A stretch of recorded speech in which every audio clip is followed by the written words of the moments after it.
So hello and welcome back to the channel Vroom Vroom MJ. मैं हूं आपका host and दोस्त मनीष। तो आज हम बात करेंगे उन 5 बाइक्स के बारे में जिन्हें इंडियन मार्केट में अपना करना चाहिए कम बैक। तो लेट्स स्टार्ट द वीडियो। हमारे लिस्ट की पहली बाइक है बजाज की डिस्कवर, जो कि आपको 4 वेरिएंट में इंडियन मार्केट में देखने को मिलती थी। 100 सीसी, 125 सीसी, 135 सीसी और लास्ट 150 सीसी। इसका टाइमलेस डिज़ाइन, इंजन कंपैटिबिलिटी और एक फ्यूल एफिशिएंट बाइक होने की वजह से बहुत ही ज़्यादा एफिशिएंट और पॉपुलर माना गया था। इसके प्राइस की बात की जाए तो 50,000 से लेकर 70,000 तक जो इसका प्राइस वेरी करता था, डिपेंड ऑन द वेरिएंट कि आप कौन सा वेरिएंट चूज़ करेंगे। तो बजाज ने 2020 में इसे कर दिया था डिसकंटिन्यू। रीज़न बिंग रहा कि बजाज के ही दूसरे जो मॉडल्स थे लाइक बजाज सिटी 100 और आपकी जो है प्लेटिना के चलते ये बाइक की जो सेल्स हो गई डाउन, जिस वजह से बजाज को इसे करना पड़ा डिसकंटिन्यू।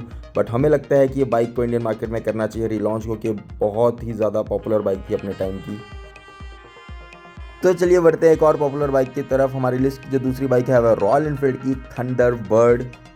तो रॉयल एनफील्ड ने अपने इस मास्टरपीस को जो है लॉन्च किया था 350 सीसी में, और उसके बाद इसको 500 सीसी में भी लॉन्च किया गया था, जिसे मार्केट में बहुत ही अच्छा रिस्पांस मिला। ये स्पेशली लॉन्ग टूर के लिए जो है डिज़ाइन की गई थी बाइक, जिसमें आपको एक बहुत ही अच्छी सीट हाइट और एक बहुत ही ज़्यादा कंफर्टेबल हैंडल बार देखने को मिलता था। 2018 में रॉयल एनफील्ड ने इस बाइक का 350X वर्जन भी निकाला था, जिसमें आपको एंटी लॉक ब्रेकिंग सिस्टम देखने को मिलता था और कुछ एडवांस फीचर और कुछ एडवांस कलर्स और ग्राफिक्स उस बाइक में आपको देखने को मिलते थे। आपको ये बात जान के हैरानी होगी कि उस टाइम बुलेट के बाद जो सबसे ज़्यादा बाइक बिकने वाली थी रॉयल एनफील्ड की वो थी थंडरबर्ड, क्योंकि उस टाइम लोग क्लासिक की तरफ इतना ज़्यादा अट्रैक्ट नहीं थे। अनफॉर्चुनेटली BS6 आने के बाद 2020 में जो है इस बाइक को करना पड़ा डिसकंटिन्यू, और जैसे इस बाइक को डिसकंटिन्यू किया रॉयल एनफील्ड ने जो है अपनी मेटेओर को कर दिया था इंडियन मार्केट में लॉन्च। बट स्टिल मुझे ऐसा लगता है कि अभी भी इस बाइक की बहुत ज़्यादा ज़रूरत है। कुछ वाइटल चेंजेस के बाद इस बाइक को किया जा सकता है इंडियन मार्केट में रीलॉन्च, क्योंकि क्रूजिंग के लिए बहुत ही ज़्यादा कंफर्टेबल और बहुत ही ज़्यादा कंपैटिबल बाइक मानी गई है थंडरबर्ड। आप मुझे कमेंट्स में ज़रूर बताएं कि कितने लोग हैं जो अभी भी थंडरबर्ड को ओन करते हैं और कितने ऐसे लोग हैं जो चाहते हैं कि थंडरबर्ड को इंडियन मार्केट में रीलॉन्च करना चाहिए।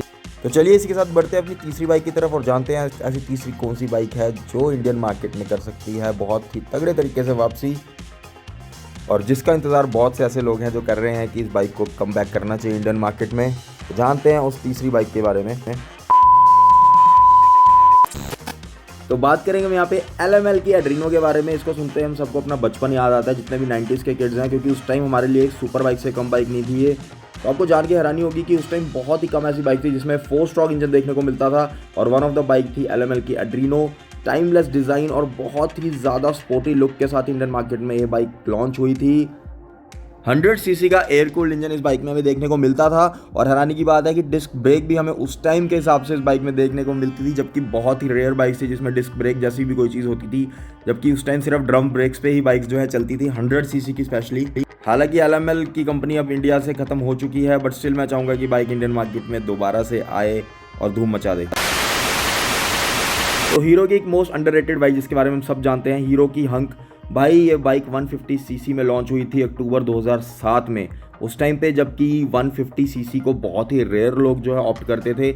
और इस बाइक के जो है फ्लॉप होने का सबसे बड़ा रीज़न भी यही रहा कि इसे 150 सीसी में लॉन्च किया गया, क्योंकि 150 सीसी का सिर्फ एक ही बादशाह माना गया है उस टाइम के हिसाब से, जो कि था बजाज का पल्सर 150।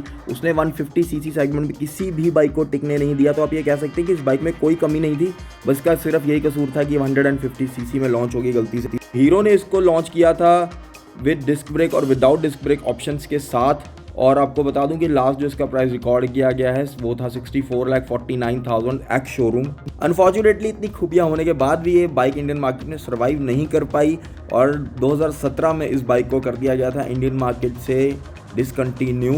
तो बताइए भैया कितने लोग हैं जो वोट कर रहे हैं कि हीरो को अपनी हंक को रीलॉन्च करना चाहिए इंडियन मार्केट में, क्योंकि अब तो मुझे लगता है कि 150 सीसी में बाइक दबा के बिकेगी। तो बात करेंगे लिस्ट की आखिरी बाइक की तरफ, जो कि है यामाहा की सल्यूटो 125, जिसे मार्केट में लॉन्च किया गया था नवंबर 2015 में। 10 वेरिएंट्स में बाइक लॉन्च हुई थी। 55,000 से लेके 63,000 तक एक्स शोरूम प्राइस जो था इस बाइक का कोट किया था इंडियन मार्केट में। इस बाइक में आपको 125 सीसी का single cylinder air cooled engine मिलता था, जो जनरेट करता था लगभग 65 किलोमीटर पर लीटर की mileage. But due to its slower demand इस बाइक को कर दिया गया डिसकंटिन्यू इंडियन मार्केट से बहुत ही कम टाइम में। लेकिन इस बाइक का जो डिज़ाइन था बहुत ही ज़्यादा अपीलिंग था और बहुत ही ज़्यादा कमांडिंग था। 125 सीसी के हिसाब से बाइक बहुत ही ज़्यादा कंफर्टेबल और बहुत ही ज़्यादा कंपैटिबल बाइक थी। फीचर वाइज भी बाइक में कोई भी कमी नहीं थी।